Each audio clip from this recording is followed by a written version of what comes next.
to the stage with a big round of applause.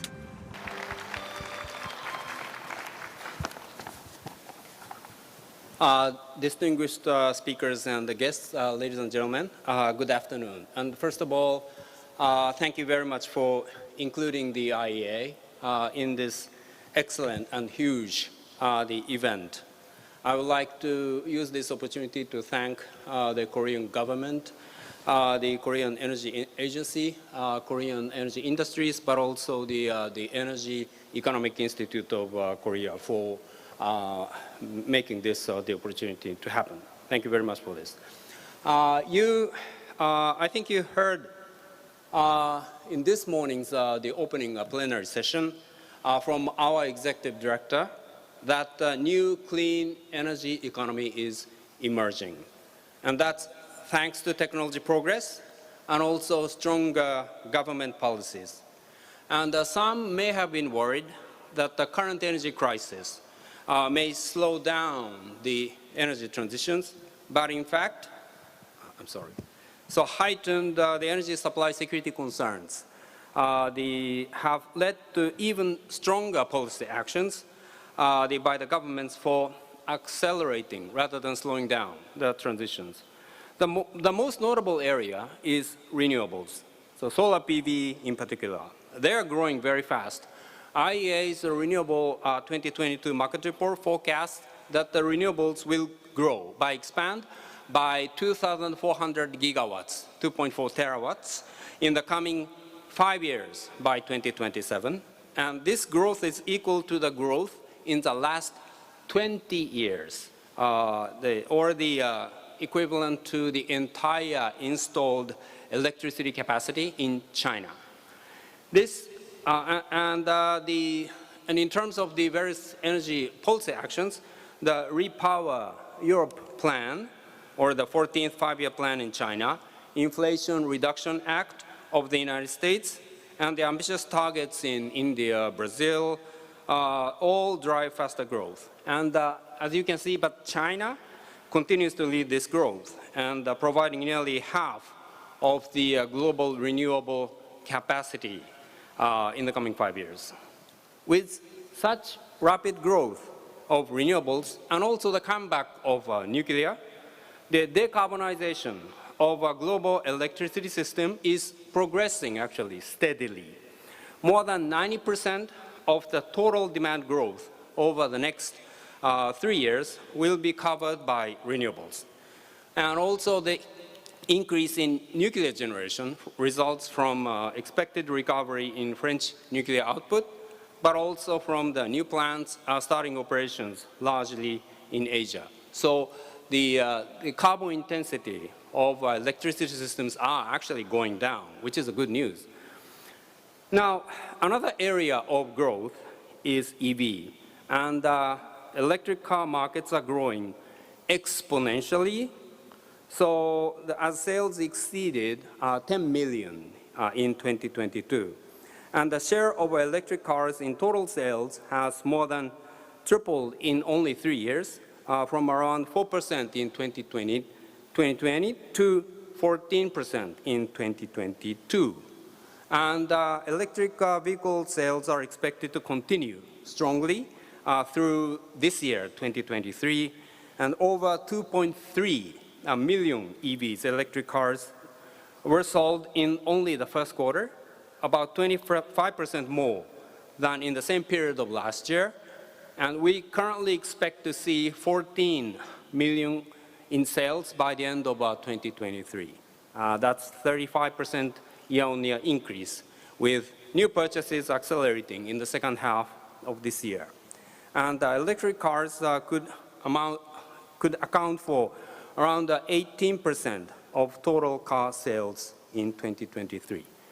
And electrification of road transport sector goes beyond cars. So 2 or 3-wheelers are the most electrified market segment today. In emerging markets and the developing economies, they outnumber cars, and over half of India's 3-wheeler registration in 2022 last year were electric. So the commercial vehicle stock is also seeing increasing electrification. So electric light commercial vehicles sales worldwide increased by more than 90% in 2022, despite declines in overall LCV sales. In 2022, nearly 66,000 electric buses and 60,000 medium to heavy duty trucks were sold worldwide, and that represents 4.5% of bus and 1.2% of truck sales. So with such progress in renewables and other low-carbon technologies, the IEA's famous World Energy Outlook STEPS scenario stated the policy scenario. The baseline scenario has improved in recent years. So it used to lead to a kind of a catastrophic 3.5 degrees rise before that. This was before the Paris Agreement. But we are approaching finally a peak in fossil fuel demand and the related emissions even under today's policies. And we would see 1 degree shaved off down to 2.5 degrees. If governments implement their NDCs and net zero pledges in full and on time, and if companies follow through with their plans, we are aware that this is a real big if, but if this happens, then this announced pledges scenario puts us on track for a global temperature rise of only 1.7 degrees. But of course, net zero is zero, so that requires even faster transition. Now, the energy transitions have been progressing steadily, as I showed, but at the same time, not fast enough to achieve net zero by 2050. So we need to work on energy transitions harder, and in doing so, energy security must be ensured during the whole process of the transitions. As for instance, any large-scale blackouts that can be attributed to the low-carbon decarbonization transition could lead to lower support to transitions by the people. So IEA has been working on the kind of a new concepts of the energy security. That's security of energy transitions. That was initially done under the Italian G20 presidency back in 2021. And there, the first principle is energy efficiency first. So when we look at the kind of a recent performance in global energy intensity, it improved relatively strongly in 2022. This was mentioned by Dr. Birol as well, by around 2%, and that's almost 4 times the rate achieved in the previous 2 years.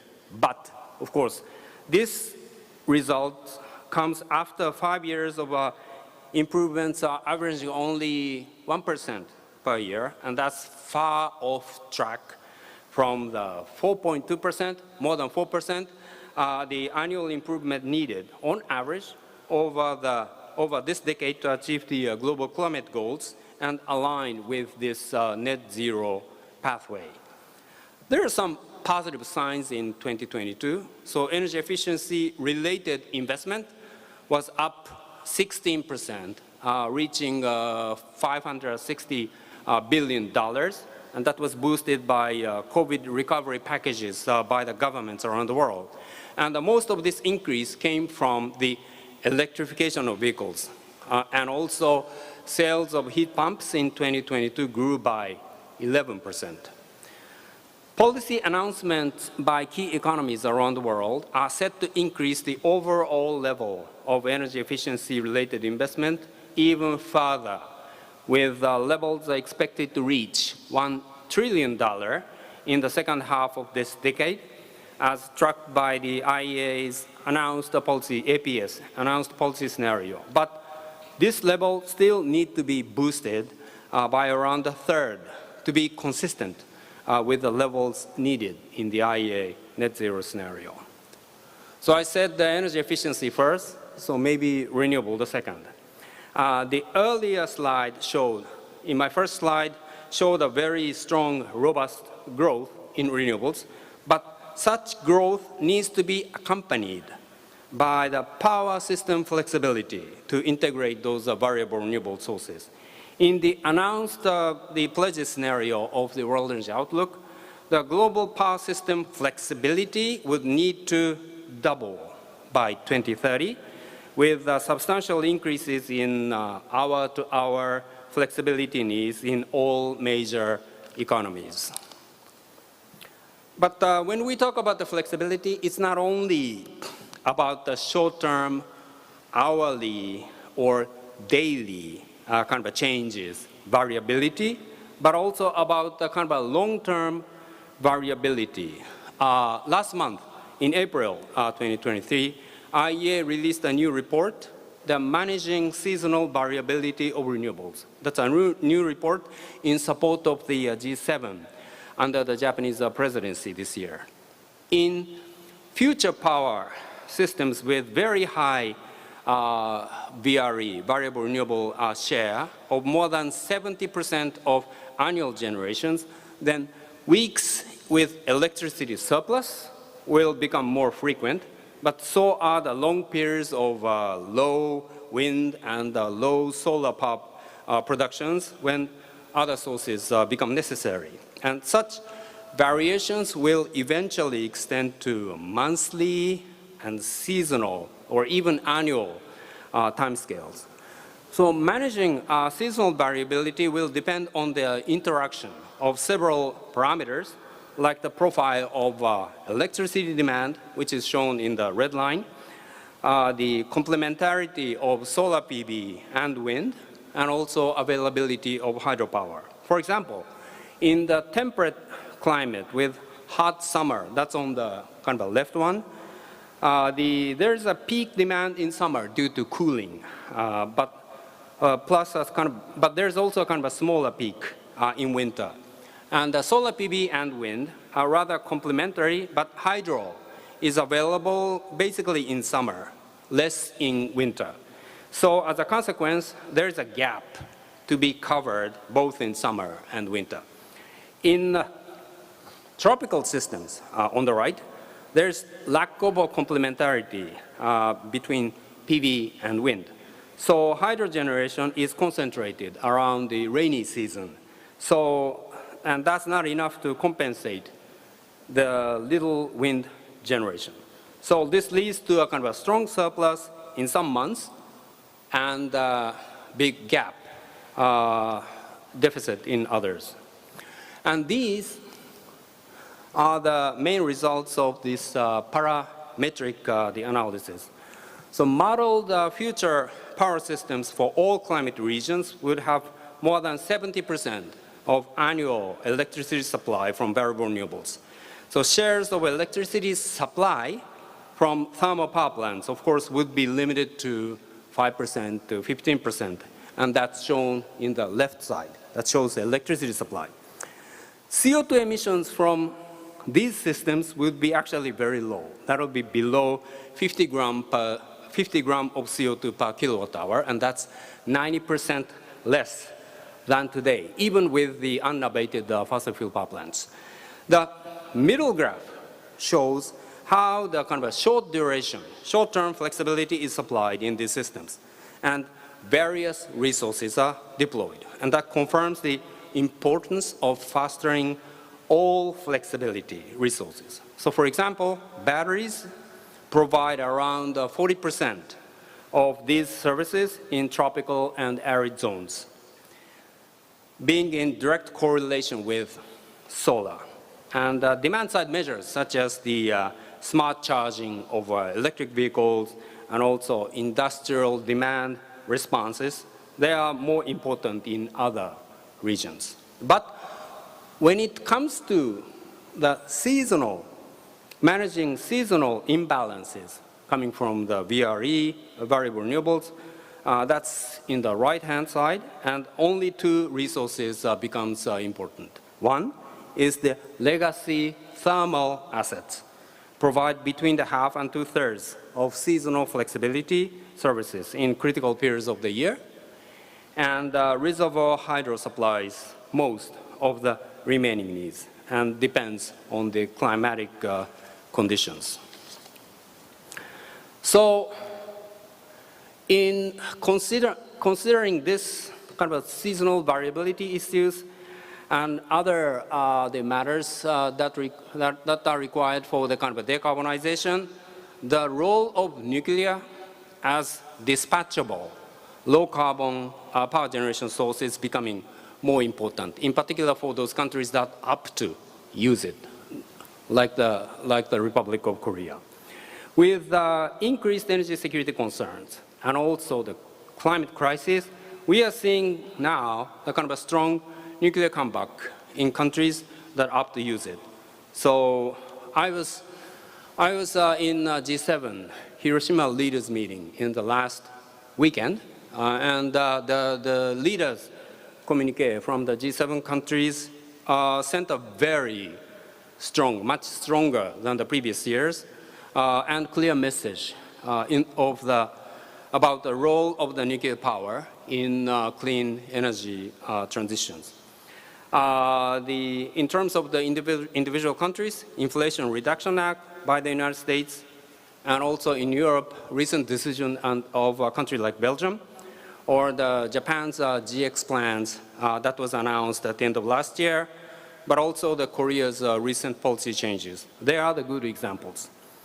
Now, the IEA released a report about half a year ago, almost a year ago, the Nuclear Power and the Secure Energy Transitions Report in June of 2022.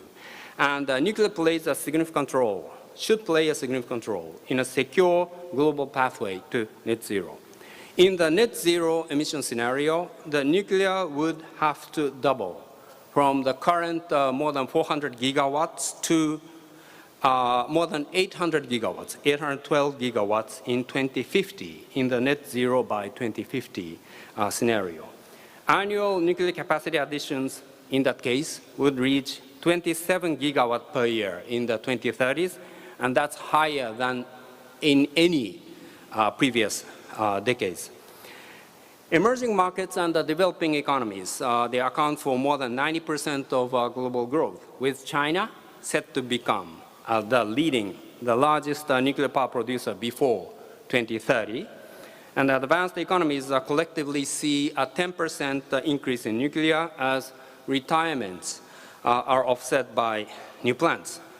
The industry has to deliver projects on time and on budget to fulfill its role. And this means that completing the nuclear projects in advanced economies at around $5,000 per kilowatt. That's about $5 per watt. That's 40% below the reported costs of the recent first-of-a-kind projects. And for that, stable regulatory frameworks throughout the construction period would be crucial for avoiding delays and the cost overruns. Less nuclear power would make net zero ambitions harder, more expensive, and riskier. The low nuclear case of the net zero emission scenario considers the impact of failing to accelerate the nuclear constructions and also the extending lifetimes, with nuclear share of total generation declines from 10% today to 3% in 2050. Then solar and wind would have to fill the gap. And that places more pressure on these technologies and pushing the frontiers of integrating high shares of variable renewables, including that kind of seasonal variability. And in order to maintain the electricity security, far more battery storage or the carbon capture technologies would become necessary. So roughly speaking, there are three implications of less nuclear. And first is the increased higher overall costs. So higher investments and also higher fuel costs would cost consumers an extra $20 billion per year over the next 3 decades. Second is the additional strain on clean energy supply chains. So because for every 1 gigawatt less reduction, the 1 gigawatt reduction in nuclear capacity in the low nuclear case, additional 3.5 gigawatt of capacity from other sources would become necessary. And that will lead to a greater call on critical minerals, and other technologies for power generation, and also the grid infrastructure. Third, all countries and consumers will be exposed to kind of volatilities in natural gas and the coal market prices. As I said, the electricity system with more than 70% renewables, of course, would be very low, will come with a very low carbon intensity. That's 50 gram per kilowatt hour, and that's 90% less than today. But even with the unabated fossil fuel generations. But if we are to aim really seriously to net zero, then these flexibility sources should be also decarbonized. And the possible technological options would be to equip the power plants with the CCUS or to use low carbon fuels in power plants. So projects are going on to demonstrate the technological feasibility of using hydrogen in gas turbines or the co-firing ammonia in coal-fired power plants. Biogas and biomass, they also can decarbonize, contribute to decarbonize the thermal power generations. And there, the hydrogen should play a key role in decarbonizing hard-to-abate sectors. But that requires making hydrogen production clean. Today, hydrogen production is somewhat dominated by unabated fossil fuels. The good news is that pipeline of projects for the production of low-emission hydrogen is growing at a very impressive speed.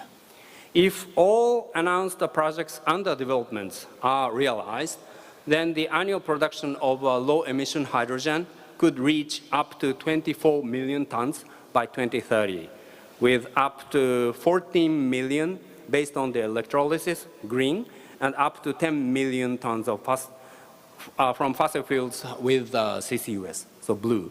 They are equivalent to up to 70% of the annual low-emission hydrogen production that is needed to meet the government's climate pledges by 2030. For electrolysis, the realization of all projects in the pipeline could lead to an installed electrolyzer capacity of 134 to 240 gigawatts by 2030. But a planned project is not what we have in the pocket.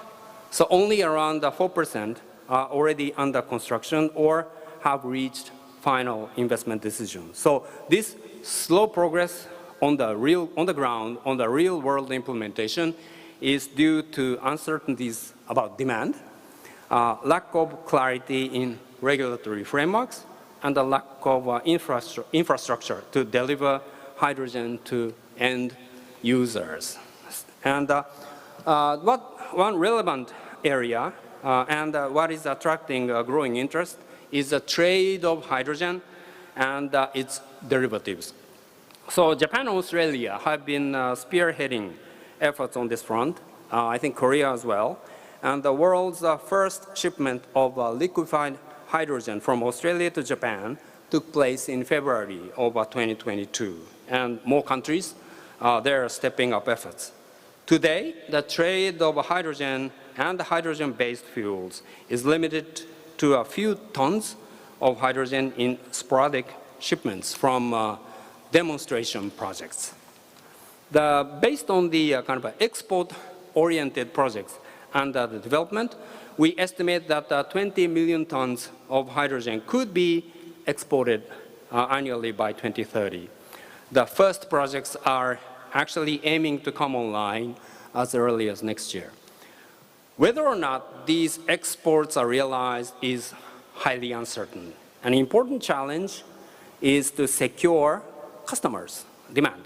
So offtake and the importing arrangements are lagging behind the scale of planned projects on the export side right now. So now only 2 million tons of hydrogen per year have secured a customer or potential customer. Another 2.5 million tons have identified a specific region to export, but without offtake agreements. And other uncertainties concern the standards, regulations, and the certification lack of trade infrastructure, and the need to clarify how trade rules can apply to hydrogen and its derivatives. So clean energy transitions require a huge expansion of our technology supply. And IEA's ETP, Energy Technology Perspective 2023, shows that a lot of that expansion is underway. The first is electrolyzers. Almost 3 years ago, in 2019, when the IEA released its landmark study, The Future of Hydrogen Report, the global manufacturing capacity for electrolyzers was less than 3 gigawatt per year. By now, it has reached 10 gigawatt per year. And the outlook is rather bright.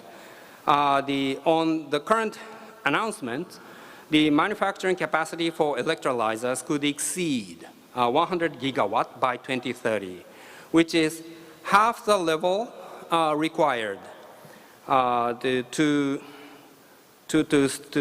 stay on track to the net zero emission pathway by 2050. But not all these announced manufacturing projects might materialize, but the market is dynamic. So it takes only 1 to 3 years to bring the manufacturing facilities online.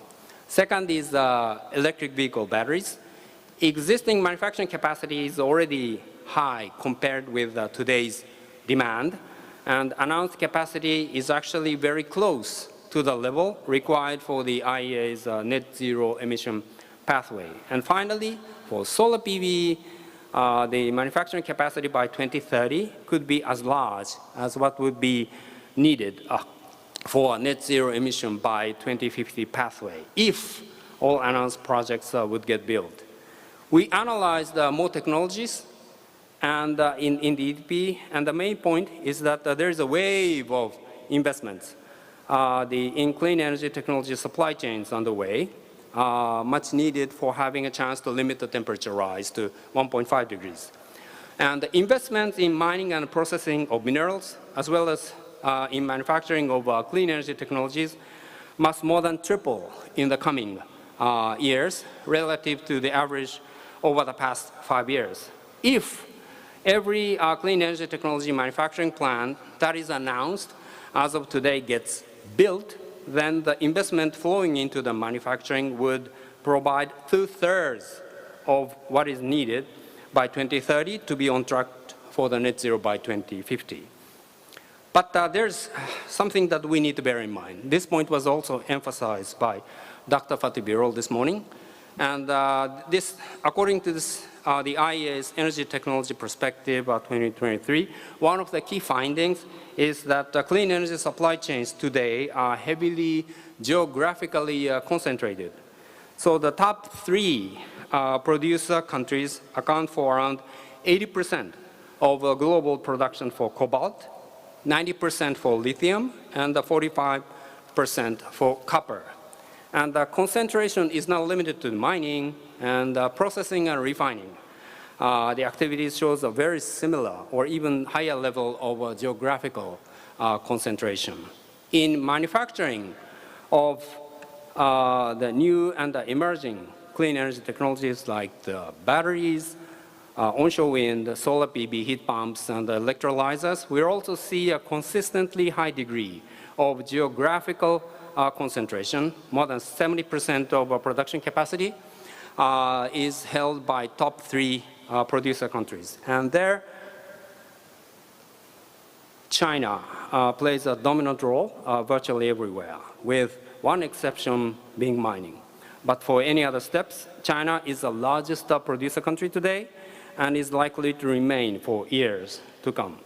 For some of the key components of solar PV and battery supply chains, China already has huge overcapacity and operates at the low utilization rates. So one of the the item for discussion at the World G7 leaders meeting at the end of last week, and also the point addressed by Dr. Fatih Birol, and also instruction from in the form of communique, was the countries around the world need to work harder for the more a stronger diversity of these sources and also the kind of resilience in supply chains in order for the clean energy transitions to move ahead smoothly. For the sake of time, I have no time to read all those conclusions, and I don't need to repeat that. But the overall, I think that we believe that energy transition is progressing steadily, but not fast enough. So therefore, we need to work even harder to accelerate it. And in doing so, the new form of kind of energy security should be taken into consideration in order for the kind of a solid and smooth energy transitions to happen. So the IA is ready to kind of provide support to all member countries and the partner countries with the all technology and all resources approaches in this work. So thank you very much for your attention.